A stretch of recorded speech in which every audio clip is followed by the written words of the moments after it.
When I was thinking about this series, I asked folks what they thought X would stand for in an alphabet for Advent. One person suggested Xyloata, another Zoanon. I thought of xenophobe, while another mentioned xylophone. Several people said explain Xmas. Well, that's easy. Xmas is part of that culture war effort by those politically correct, pointy-eared liberals, as well as world Jewry and pagans, who want to take Christ out of Christmas. It started about the same time as soda in a can, colour televisions and rock and roll began to warp the minds of teenagers. It was even claimed that the United Nations had outlawed the name of Christ. If only. The truth is, the first use of the word Xmas dates back several hundreds of years, including being used in the letter by writers like Byron and Carroll, as well as appearing in dictionaries listing acceptable abbreviations. And it traces even further than that. In the Greek, the word Christ begins with the letter X, and so even 1,000 years ago, or so ago, X was used to abbreviate Christ, sometimes adding the letters P, the Greek letter Rho, the second letter in the Greek word for Christ, or T for Tau, the Greek letter appearing at the end of the Greek word. So while in our time it seems to be mainly used for advertising and commercial purposes, Xmas has been, for centuries, an acceptable abbreviation for Christmas. Many times when I'm writing fast, I'll simply use X for Christ, Exianity and Exians.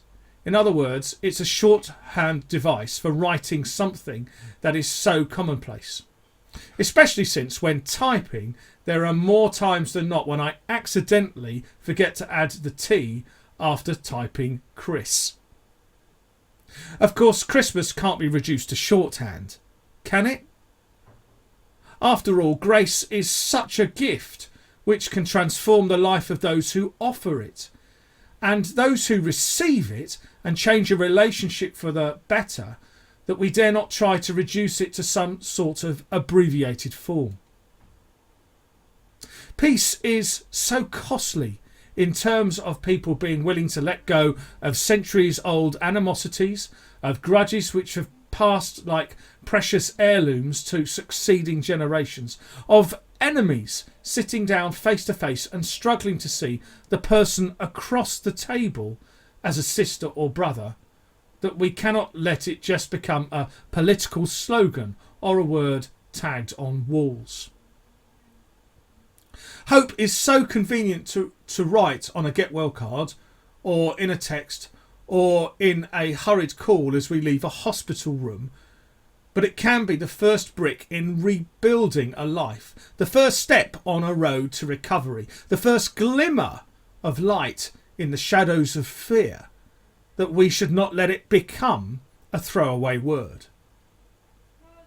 The wonder of Christmas is that it is reflected in the eyes of children looking at the stars on a winter night, the joy of Christmas that's heard in the laughter of a baby as it's cradled by one relative after another at its first Christmas, the justice of Christmas which is sought as people choose to feed the hungry, to find shelter for the homeless, and to confront the powerful, the silence of Christmas which envelops us and calms us after the constant din of commercials and overplayed carols, the love of Christmas which is shared by neighbours on opposite sides of politics as they sing to the housebound on their street.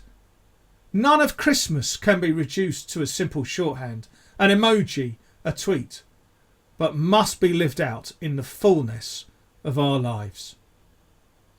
X is for Christmas.